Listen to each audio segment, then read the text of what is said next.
Ladies and gentlemen, the President of the United States.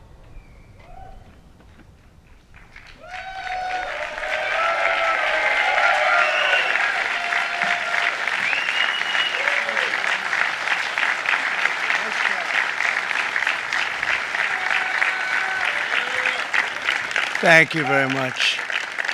Thank you. Nice crowd. What a good-looking group of people. Well, we have some very, very good news today, and a lot of good things are happening for our country. Please sit down. My fellow Americans, this is Liberation Day, waiting for a long time. April 2nd, 2025 will forever be remembered as the day American industry was reborn, the day America's destiny was reclaimed, and the day that we began to make America wealthy again. We're going to make it wealthy, good and wealthy.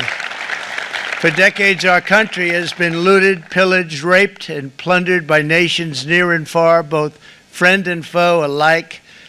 American steel workers, auto workers, farmers, and skilled craftsmen, we have a lot of them here with us today. They really suffered gravely. They watched in anguish as foreign leaders have stolen our jobs, foreign cheaters have ransacked our factories, and foreign scavengers have torn apart our once beautiful American dream. We had an American dream that you don't hear so much about. You did 4 years ago, and you are now, but you don't too often, and for many years and decades even, you didn't hear too much about. Our country and its taxpayers have been ripped off for more than 50 years, but it is not going to happen anymore. It's not going to happen.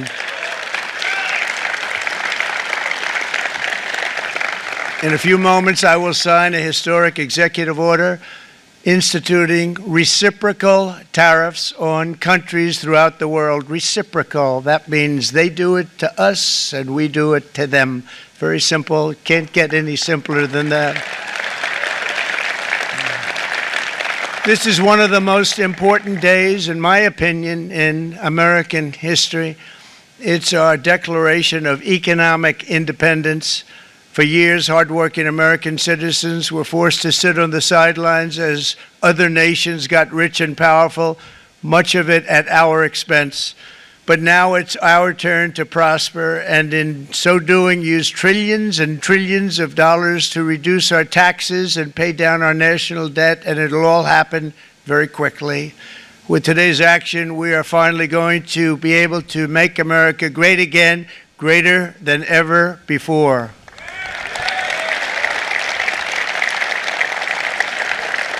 Jobs and factories will come roaring back into our country, and you see it happening already. We will supercharge our domestic industrial base. We will pry open foreign markets and break down foreign trade barriers. And ultimately, more production at home will mean stronger competition and lower prices for consumers. This will be indeed the golden age of America. It's coming back. We're going to come back very strongly. We're pleased to be joined on this momentous occasion by Vice President J.D. Vance. J.D., thank you. Thank you. Thank you very much. Where are you, J.D.? No, that wasn't too hard to find.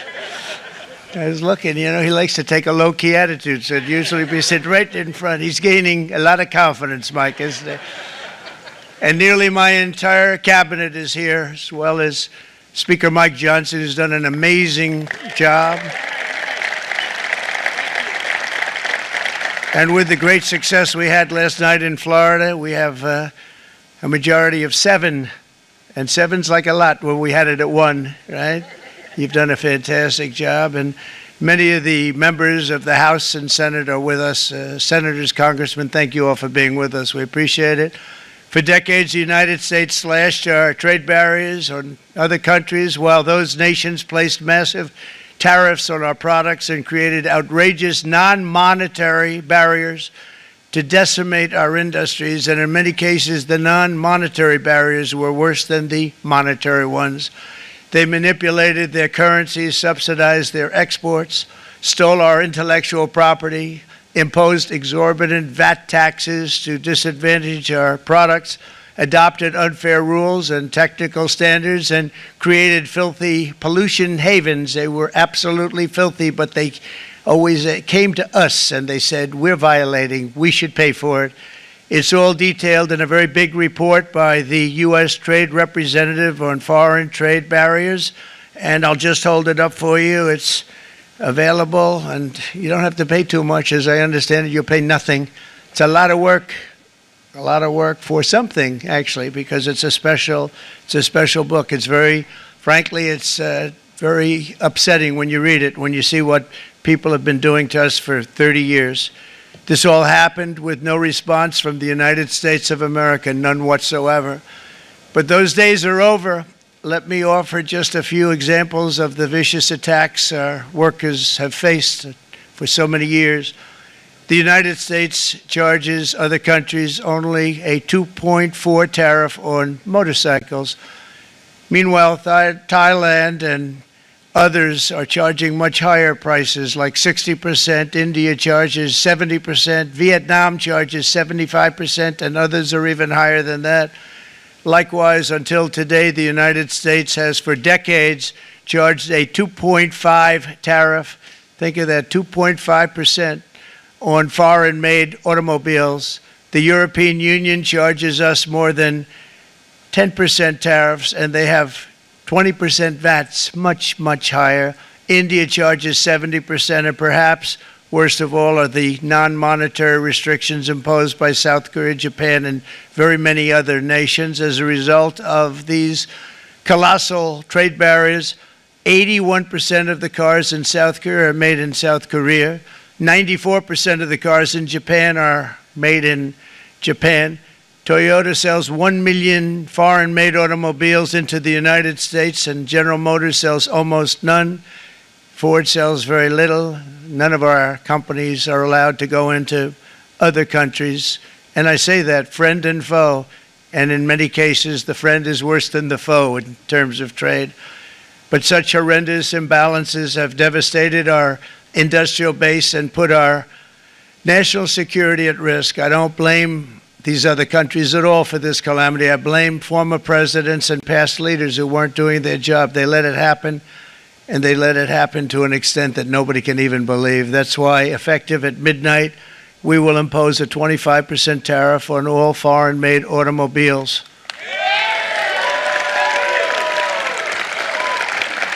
Thank you.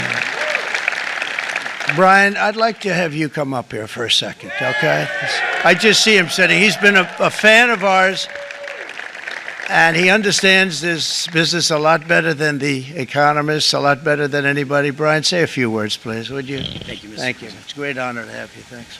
Thank you, Mr. President.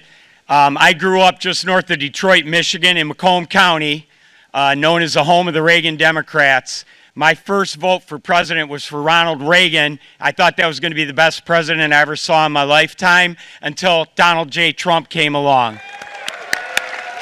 I have watched my entire life, I have watched plant after plant after plant in Detroit and in the metro Detroit area close. There are now plants sitting idle. There are now plants that are underutilized, and Donald Trump's policies are going to bring product back into those underutilized plants. There's going to be new investment. There's going to be new plants built.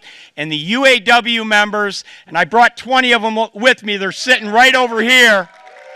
We support Donald Trump's policies on tariffs 100%. So, Mr. President, we can't thank you enough. And in 6 months or a year, we're going to begin to see the benefits. I can't wait to see what's happening 3 or 4 years down the road. Thank you, Mr. President.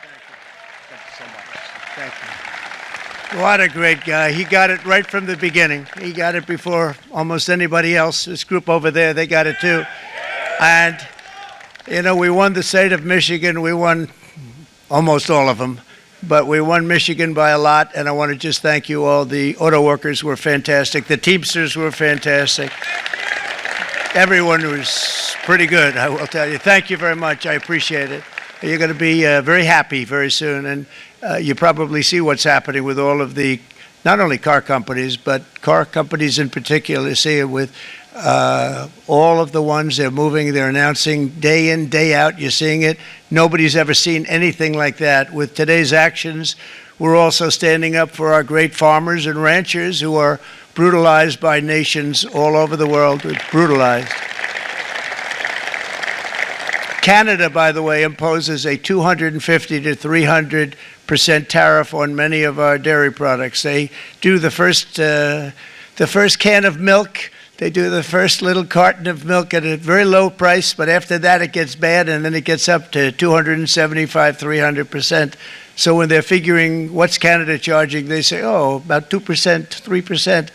But take a look at what happens down the road. When you look a little bit, it's not a pretty picture, and we don't like it, and it's not fair. It's not fair to our farmers. It's not fair to our country.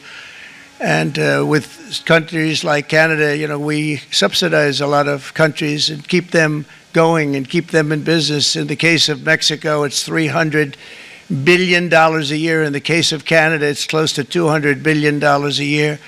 And I say, why are we doing this? Why are we doing this? I mean, at what point do we say you got to work for yourselves, and you got to? This is why we have the big deficits. This is why we have that amount of debt that's been placed on our heads over the last number of years, and we're really not taking it anymore.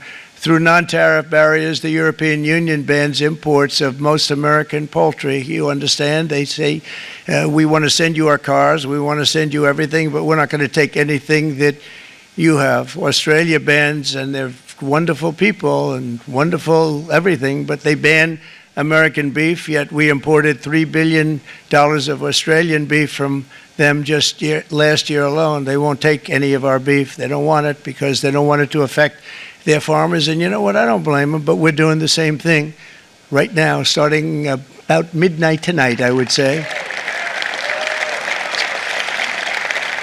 And China charges American rice farmers an overquota, it's called, a tariff rate of 65%. South Korea charges 50%. Actually, they charge different, from 50% to 513%. And Japan, our friend, charges us 700%. But that's because they don't want us selling rice and other things. Who can blame them, Madam Secretary? Agriculture, great job you did on eggs, by the way. The egg prices came down 50%. You got them down 50% once we got involved. They were going through the sky. The egg prices, they were going through the sky, and you did a fantastic job. Now we have lots of eggs, and they're much cheaper, down about 59% now, and they're going down further. We charge 2.8% for so many things that other countries are charging 200%, 300%, and 400% for. If imposing tariffs and protective barriers made nations poor, then every country on earth would be racing to eliminate these policies, and China would be the first on line. They run a very strong country, but they're not first in line, and the American people are paying a very big price. From 1789 to 1913, we were a tariff-backed nation, and the United States was proportionately the wealthiest it has ever been. So wealthy, in fact, that in the 1880s, they established a commission to decide what they were going to do with the vast sums of money they were collecting. We were collecting so much money so fast, we didn't know what to do with it. Isn't that a nice problem to have? What do you think, Marco? Good problem? Marco would love that problem. But we don't have that problem anymore, but we're not going to have it very much longer, I will tell you. But they collected so much money, they actually formed a commission to determine what they were going to do with the money, who they were going to give it to, and how much. Then in 1913, for reasons unknown to mankind, they established the income tax so that citizens, rather than foreign countries, would start paying the money necessary to run our government. Then in 1929, it all came to a very abrupt end with the Great Depression, and it would have never happened if they had stayed with the tariff policy. It would have been a much different story. They tried to bring back tariffs to save our country, but it was gone. It was gone. It was too late. Nothing could have been done. It took years and years to get out of that depression, far longer than even FDR had that office right over there for a long period of time. The ramp system, that's rather intricate, was built because of him, and every time you walk up, you think of him, and he did a great job in many ways, but it lasted long beyond his terms, as you know. But it's not too late any longer, and we're going to start being smart, and we're going to start being very wealthy again. We're going to be wealthy as a country because they've taken so much of our wealth away from us. We're not going to let that happen. We truly can be very wealthy. We can be so much wealthier than any country. It's not even believable, but we're getting smart. Nearly a century later, in the face of unrelenting economic warfare, the United States can no longer continue with a policy of unilateral economic surrender. We cannot pay the deficits of Canada, Mexico, and so many other countries. We used to do it. We can't do it anymore. We take care of countries all over the world. We pay for their military. We pay for everything they have to pay. And then when you want to cut back a little bit, they get upset that you're not taking care of them any longer. But we have to take care of our people, and we're going to take care of our people first. And I'm sorry to say that.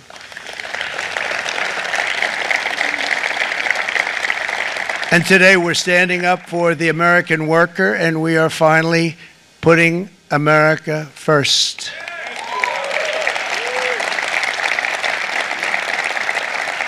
In sleepy Joe Biden's last year in office, the United States hemorrhaged 100,000 manufacturing jobs, and the number was going through the roof at levels never seen before. And our trade deficit reached a record $1.2 trillion, which is unheard of. Since the beginning of NAFTA, the worst trade deal ever made, it was a horror show. I was able to terminate it. They all said you'd never be able to get it out. We had to get approval from Congress to get it terminated. We had to live with that deal. It was the worst trade deal ever made by far. But since the very beginning of NAFTA, our country lost 90,000 factories. Think of what that is, 90,000. Think about putting a map up and putting text on it. You wouldn't have enough room. 90,000. I said, is that possible? We had it checked 4 different times, and it was actually somewhat higher than that. And 5 million manufacturing jobs were lost while racking up trade deficits of $19 trillion. That was the worst trade deal ever made. As a result of these gigantic losses, foreign nations now own $26 trillion more of American assets than the Americans own of their own foreign assets or other foreign assets. The United States can no longer produce enough antibiotics to treat our sick. We have a tremendous problem. We have to go to foreign countries to treat our sick. If anything ever happened from a war standpoint, we wouldn't be able to do it. We import virtually all of our computers, phones, televisions, and electronics. We used to dominate the field, and now we import it all from different countries. A single shipyard in China now produces more ships every year than all of the American shipyards combined. Think of that. And it was a business that we used to dominate. We used to dominate it totally. In short, chronic trade deficits are no longer merely an economic problem. They're a national emergency that threatens our security and our very way of life. It's a very great threat to our country.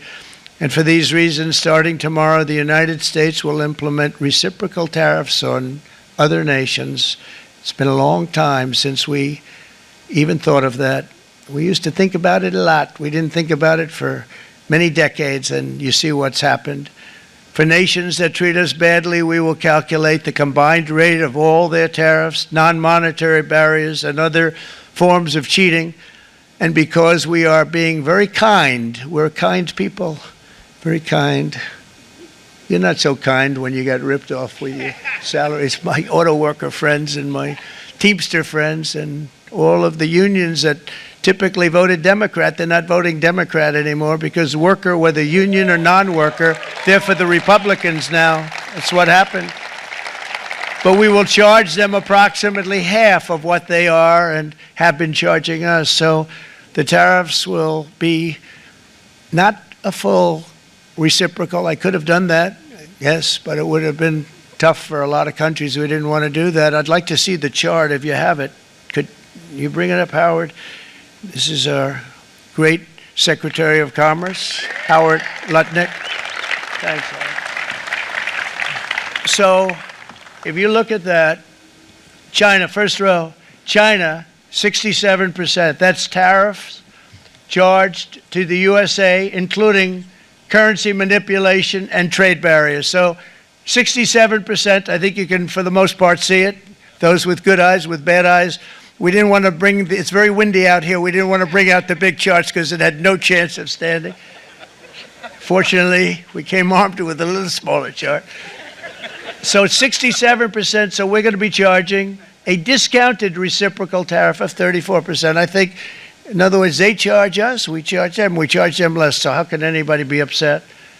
They will be, because we never charge anybody anything, but now we're going to charge.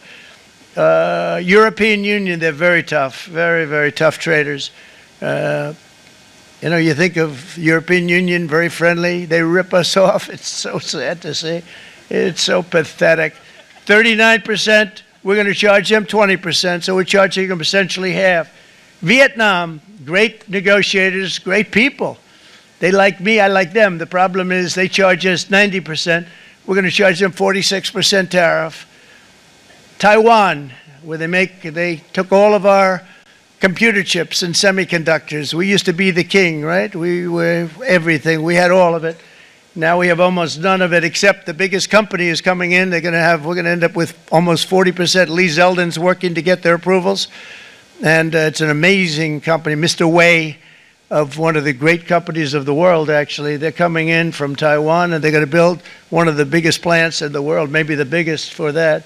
But 64%, we're going to charge them 32%. Japan, very, very tough, great people. And again, I don't blame the people for doing it. I think they're very smart in doing it. I blame the people that sat right in that Oval Office, right over there, right behind the Resolute desk or whichever desk they chose. Japan, 46%. They would charge us 46%, and much higher for certain items like cars, you know, little items like cars. 46%, we're charging them 24%. India, very, very tough, very, very tough. The Prime Minister just left, and he's a great friend of mine, but I said, you're a friend of mine, but you're not treating us right. They charge us 52%. You have to understand, we charge them almost nothing for years and years and decades, and it was only 7 years ago when I came in, we started with China, we took in hundreds of billions of dollars from China in tariffs, and they understood, honestly. President Xi understood. He said, look, I understand, and the other countries, and they all understand. We're going to have to go through a little tough love, maybe, but they all understand. They're ripping us off, and they understood it. Prime Minister of Japan, Shinzo Abe. He was a fantastic man. He was unfortunately taken from us, assassination. But I went to him and I said, Shinzo, we have to do something. A trade is not fair. And he said, I know that, I know that. And he was a great gentleman. He was a fantastic man, but he understood immediately what I was talking about. I said, Shinzo, we have to do something. He said, I know that. And we worked out a deal, and it would have been a much better deal, but frankly, there were many years left on the deal that was made previous to my getting there, but it was something. If you look at Switzerland, 61% to 31%. Indonesia, Malaysia, Cambodia. Oh, look at Cambodia, 97%. We're going to bring it down to 49. They made a fortune with the United States of America. United Kingdom, 10%, and we'll go 10%. So we'll do the same thing. South Africa, 60%, 30%, and they've got some bad things going on in South Africa. You know, we're paying them billions of dollars, and we cut the funding because a lot of bad things are happening in South Africa. The fake news ought to be looking at it. They don't want to report it. Brazil, 10%, 10%. Bangladesh is 74%. So you see what's going on. Pakistan, 58%. Sri Lanka, 88%. So what we're doing is we're taking not the full, we could take the full 88%. Thanks a lot, Harold. He's doing a very good job. How's he doing, all right? I think you better take it with you. It's not going to last very long. He's going to put it, it's going to follow you down with the wind. I brought a hat just in case it got too windy, but here, would anybody like a hat? I'm not giving it to a cabinet. I'm giving it to the auto workers. Come here.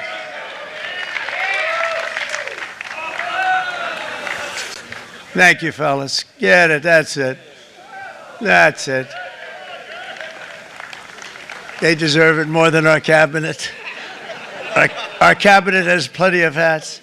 But you see the numbers. The numbers are so disproportionate. They're so unfair. At the same time, we will establish a minimum baseline tariff of 10%. You notice that on the chart? And that'll be on other countries to help rebuild our economy and to prevent cheating. So we're going to have a minimum of cheating, and we're going to be very severe on the people that at the gate that watch the tariffs and watch the product coming in, because there's been a lot of bad things happening at the gate because the money is so enormous that you're talking about. There's never been probably anything like it in terms of the enormity.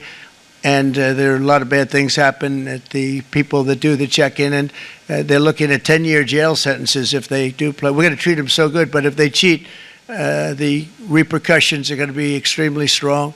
Foreign nations will finally be asked to pay for the privilege of access to our market, the biggest market in the world. We're right now the biggest market in the world. We had a great country 4 years ago in terms of the economics. We were doubling up on China. We were doing so well. Nobody was going to catch us, but so much of it slipped away over the last 4 years under Biden.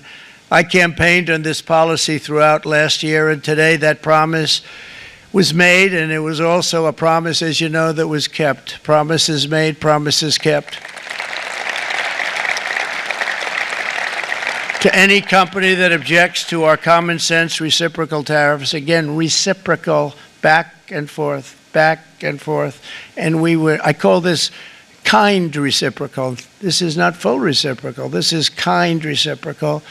But what we do is we cut it in half. We charge them. My answer is very simple if they complain. If you want your tariff rate to be zero, then you build your product right here in America, because there is no tariff if you build your plant, your product in America. And we've seen companies coming in like we've never seen before. Likewise to all of the foreign presidents, prime ministers, kings, queens, ambassadors, and everyone else who will soon be calling to ask for exemptions from these tariffs. I say, terminate your own tariffs, drop your barriers, don't manipulate your currencies. They manipulate their currencies like nobody can even believe, which is a bad, bad thing and very devastating to us. And start buying tens of billions of dollars of American goods. Tariffs give our country protection against those that would do us economic harm. And many people were looking to do us economic harm. Maybe not so obviously, but they were doing tremendous economic harm. But even more importantly, they will give us growth. These tariffs are going to give us growth like you haven't seen before, and it'll be something very special to watch. I am so looking forward, and Brian, it's going to happen even faster than you said. You know, you might say, but it's already started. It's already started. Work's already begun on plants all around the country, and you see that as before. These are big, rich companies. We have $61 billion started on a big plant going up. It's going to be announced over the next 2 days, and they already started work. Many of these the biggest companies in the world, they've committed to build, build, build. We're going to build, build, build, sir. And they came here to see me, and they wanted to know if they could have a press conference. I do as many as I can. I'm pretty busy trying to stop Russia and Ukraine and the Middle East. We got to stop that. We got to stop the Houthis, which we're making tremendous. They like shooting ships down and out of the water, sinking ships. They get a kick out of it, but they're not getting such a kick out of it now, are they, Mr. Secretary? They're not getting such a kick out of that now. But here are just a short list of some of the companies that have already announced and committed to investment. And this is a company that built its factories and its plants in China. Apple is going to spend $500 billion. They never spent money like that here. They're going to build their plants here. SoftBank, OpenAI, and Oracle, great companies, are investing $500 billion almost immediately. NVIDIA, a hot company, is investing hundreds of billions of dollars. They just announced. TSMC, the biggest, most important company in the world of chips from Taiwan, with no investment from us, is investing 200 billion, and they said the reason was, number one, the election of November 5th, and number two, the tariffs. They don't want to pay the tariffs, and the way they're not paying it is to build their plant here. So we're going to go from almost no percentage. We used to have 100% of the chip market. Now it's all in Taiwan. Almost all of it's in Taiwan, a couple of other countries, but mostly in Taiwan. And think of it, we had 100%. We lost it because of people in that office that didn't do their job. They allowed it to be stolen from us.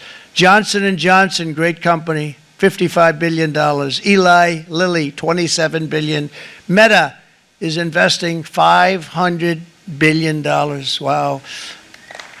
DeMac is investing $20 billion. CMA, CGM, $20 billion. And then you have Merck and Clarios, Stellantis, General Motors, GE Aerospace, Honda, Nissan, Hyundai are all putting in billions and billions of dollars, and they're committed 100%. So. And we've never had, and this is after 2.5 months. This is after just a short, this all took place as soon as we came out with what everybody wanted to do. You know, I watched a gentleman today on television, used to work with Lee Iacocca, a very respected automobile person, and he said, you know, because they were asking people, they try and get as many negative people as they can, but they can't find them too much. It's pretty hard to find in terms of what we're doing, especially when they see all this investment.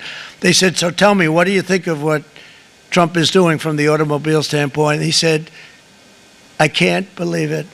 Somebody is finally, he's an older guy, real pro, really top guy, with Lee Iacocca. He said, I never thought I'd see the day when this would happen, where somebody had the courage to go and do what has to be done. This is transforming our nation. Our entire nation is going to be transformed, not only with the cars, but on every single other item that's built. We're going to become an industrial powerhouse. And he said that so beautifully today. In fact, I'm going to find out, I'm going to get a tape, and Bruce, I'm going to get that tape, and I'm going to send it to you out in Long Island, and you're going to play it for the people and all your union workers and your non-union workers out there. You got a pretty even split.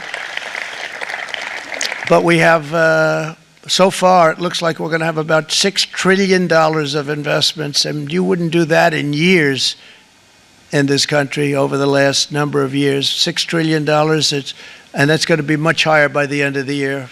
And think of what $6 trillion is. You wouldn't have even a small percentage of that under this other system. We're going to be an entirely different country, and it's going to be fantastic for the workers. It's going to be fantastic for everyone. There will never have been a transformation of a country like the transformation that's already happening in the United States of America. It's an incredible thing to watch, and it's incredible to meet with the top people, people that you read about, very wealthy people, or people that are great managers and executives and presidents of big public companies, and to watch the enthusiasm they have now that they didn't have. They gave up on our country. They went to foreign countries and they built. Companies are pouring into our country at levels never seen before, with jobs and money to follow, and it's really beautiful. In the coming days, there will be complaints from the globalists and the outsourcers and special interests and the fake news. Always, the fake news will always complain. But never forget, every prediction our opponents made about trade for the last 30 years has been proven totally wrong.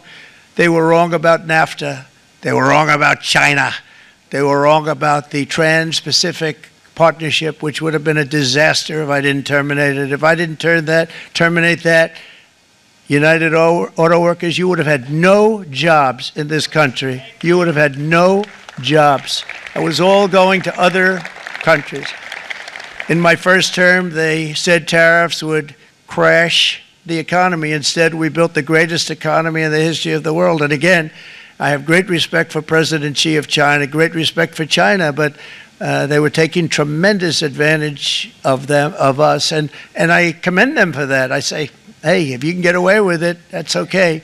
But, you know, they understand exactly what's happening, and they probably, most of them are saying it's about time they did something, but, and they're going to fight, and they're going to fight fair. Everyone's going to fight. You know, it's like, I say to the leaders, look, you got to take care of your country, but we have to start taking care of our country now. We can't do what we've been doing for the last 50 years. From the day of my election, the stock market went up in my first term 88%, with NASDAQ going up 155%, more than any president has ever had in any term in office, by far. And I think we're going to blow that away. And maybe the numbers won't show, but I think they're going to show much better than even those numbers. But what you're going to see is you're going to see activity, that empty, dead sites, factories that are falling down. Those factories will be knocked down, and they're going to have brand new factories built in their place. They're not only talking about renovating, they're talking about brand new, the best anywhere in the world, the biggest anywhere in the world. I have a friend who builds car plants, and I said, I want to see the biggest and the best. He said, well, we have to go to Mexico. I said, no, I want to see it in the United States. He said, we're not building them in there. This is a year and a half ago during the campaign. He said, we're not building it. You'd have to go to Mexico.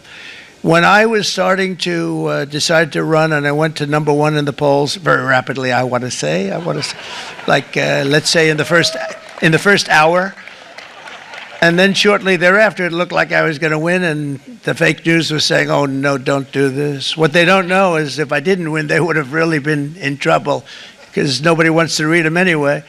But I tell you what, when it looked like I was going to win, I announced that I was going to be doing exactly what we're talking about today. Great consistency, actually, because I've been talking about it for 40 years. But because I saw what was happening 40 years ago. If you look at my old speeches when I was young, very handsome, my old speeches, and that people would say, I'd be on a television show, I'd be talking about how we were being ripped off by these countries. I mean, nothing changes very much. The only thing that changed were the countries, but nothing really changes. But it's why it's such an honor. It's such an honor to be finally able to do this. If you look at China, I took in hundreds of billions of dollars in my term, hundreds of billions. They never paid 10 cents to any other president, and yet they paid hundreds of billions, so much so that Biden couldn't do anything. They wanted to try and terminate it because he had a very special relationship with China. You know what the relationship was? He had a special relationship. But the numbers were so big, that they couldn't do it. So they did ease it up. They did things that they shouldn't have done. They made it a lot more comfortable for them, but they couldn't do it because the numbers were hundreds of billions of dollars, and I did that. And we were on our way to doing something like incredible. And then we had a very bad election happen, a very bad election. A lot of bad things happened. So when I said we got to do it again, I said we have to make it too big to rig. And we made it too big to rig, and we won in records. And it was a monumental win. And it was such an honor to see so many of you, like Brian and your friends, here with us to celebrate, and to more importantly celebrate what we're doing, because that wouldn't be a full celebration if we didn't do this, because this will be an entirely different country in a short period of time. It'll be something the whole world will be talking about it. The critics made the very tired predictions earlier this year, but in February, core inflation dropped to the lowest rate in 4 years, and the price of eggs, as you know, just in a month and a half, we were there for 4 weeks, and the first week I got blamed for eggs. I said, I just got here. They said eggs have gone up at like 250% and you can't get eggs, and they were going crazy. And I said, I just got here. And then we got to work on eggs, and we got to work on everything. And our great Secretary of Agriculture, you did a fantastic job, Brooke Rollins. She did a fantastic job. And as I said before, the price of eggs dropped now 59%, and they're going down more, and the availability is fantastic. They were saying that for Easter, please don't use eggs. Could you use plastic eggs? I said, we don't want to do that. We want to, and you really came through. It's an amazing job. Thank you very much, Brooke. You did great. But likewise, an old-fashioned term that we use, groceries. I used it in the campaign. It's such an old-fashioned term, but a beautiful term, groceries. It sort of says a bag with different things in it. Groceries went through the roof, and I campaigned on that. I talked about the word groceries for a lot, and energy costs now are down. Groceries are down. Gasoline is way under $3, and people are beginning to be able to buy things and live again. We brought prices way down. We created 10,000 already in a few weeks, new manufacturing jobs. And it was that took place in 1 month, numbers that they haven't seen in a long time. We had virtually no inflation under my term. We had virtually no inflation for 4 years, but after transitioning over to Sleepy Joe, it went from almost non-existent to the highest in the history of our country. They had the highest inflation in the history of our country, brought up by energy and bad spending and bad policy, and a lot of bad things happened. How about allowing millions and millions and millions of people to pour into our country with open borders, where it's so sad to see even now, and I see our great secretary you have done. Stand up, please, Christy. Stand up. Christy Noem and Tom Homan. These people are doing a great job, but gotten them out in records. We have problems with judges that don't want them to go out. They want Tren de Aragua, and they want MS-13, the most vicious gangs ever. Nobody's ever seen anything like it. Absolute killer gangs. They kill people. They don't even think about it. And we put them out, and we have judges now, radical left judges that they don't want them to go out. They want them to even be brought back. Let's bring them back. You've done a fantastic job, and please thank everybody. Homeland Security, thank everybody. Appreciate it. And we now have a border that's the best border that we've ever had, even better than it was my first term. My first term we did good, but this one we really specialized in. We've done really well. And we had records then. We had the best, safest border 4 years ago. We had the best border there ever was. And now we have, you've actually matched it and done even better. And we're going to get it down the right way. And we want people, by the way, to come into our country, but we want to come in through a legal process. We want them to come in legally. We need more people. We need people to run these plants and to help the auto workers and the Teamsters and the non-union people and everybody else. But we need people and the farmers. And we're going to let people come in, but they want to come in. We want them to come in legally. They have to have the capability of loving our country, not people that hate our country. We don't want them in our country. And now we're going to pass the largest tax cuts in American history, and that's where we're relying on Mike and John Thune. And we will not cut Social Security, Medicare, or Medicaid benefits, and the Democrats will, because if they got in, the entire economy would collapse. This country was heading for a collapse under the people that you saw. They were horrible. I think one of the reasons people like the job, I have my highest approval ratings because I think they're comparing me to the worst administration in the history of our country, so I appreciate that at least. But Speaker of the House Mike Johnson and Senate Majority Leader, appreciate it, Mike. John Thune have been fantastic, by the way. But they've been working tirelessly on taking the next step to pass the plan for our one big, beautiful bill. I'd like to name it that if you can. One big, beautiful. I made that statement about 6 months ago, and everybody calls it one big, beautiful bill.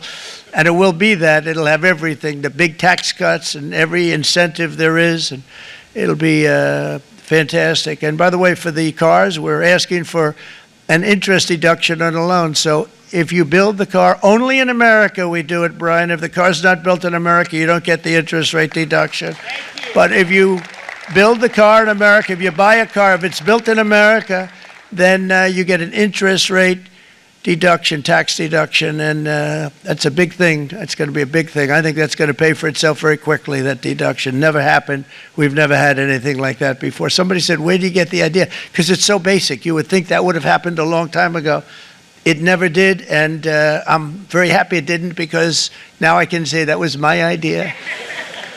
But we're going to get us closer to the debt extension. We have to get the debt extension passed, and I know you're going to be able to do that, Mike, and it's very important that you do that.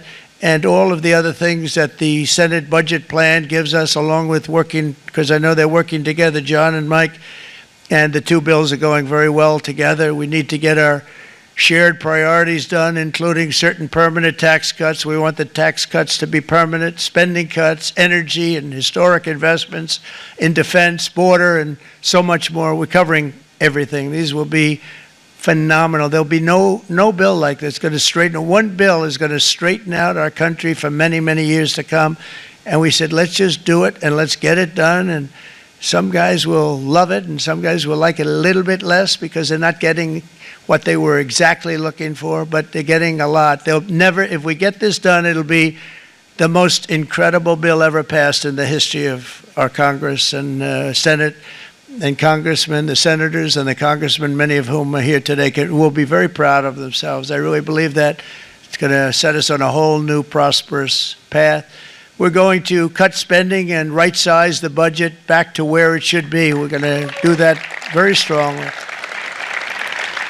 Thank you, Rick. Thank you. John, thank you. Oh, look at all of our senators over there.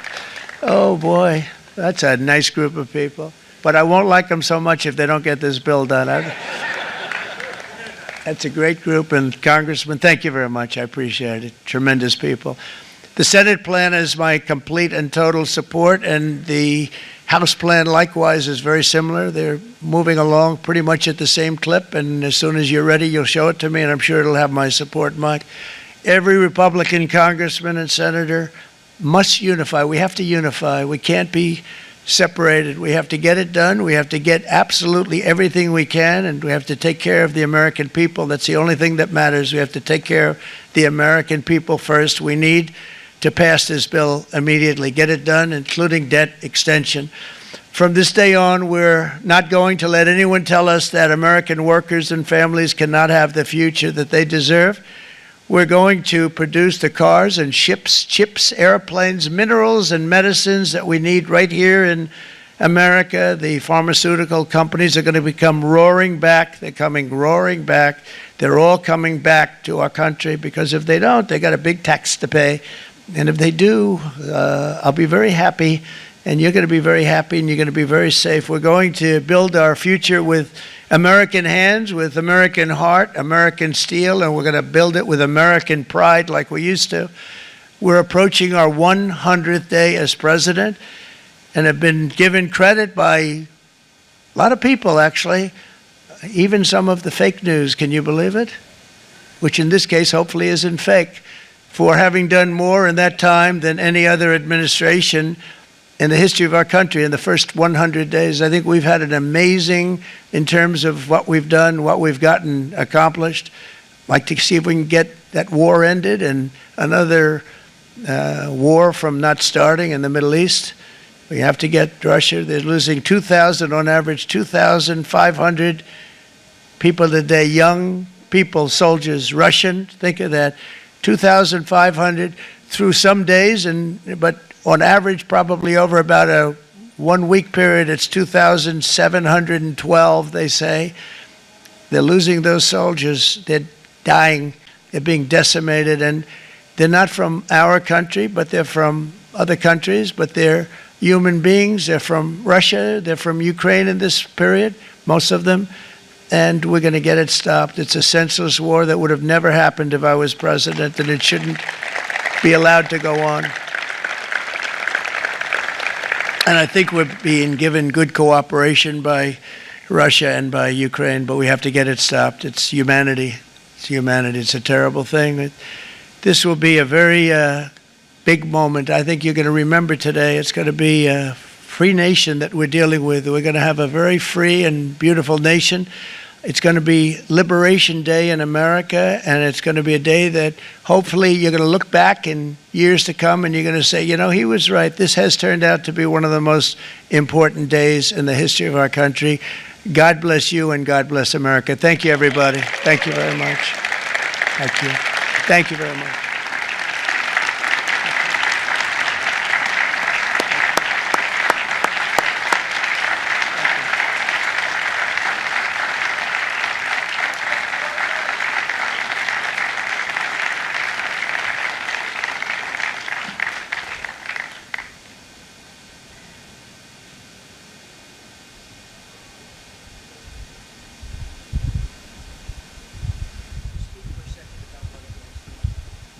This is Will, everybody. He's going to just give you a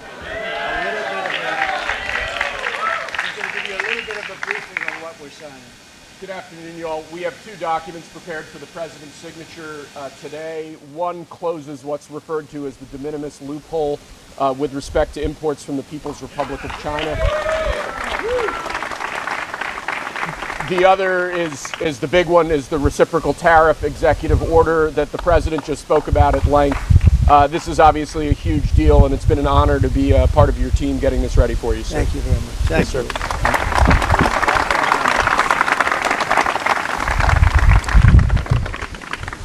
This is big stuff.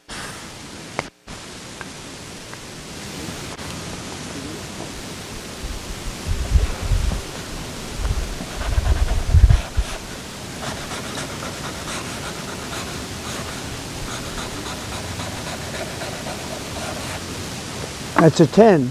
That's a good one. Look. That's a good one.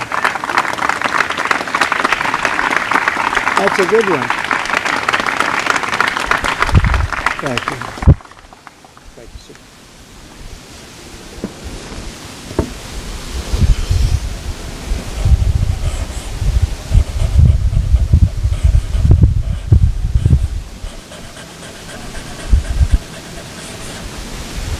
Okay, thank you very much. I'm going to hand out these pens now, if I can. Come on over. Yeah.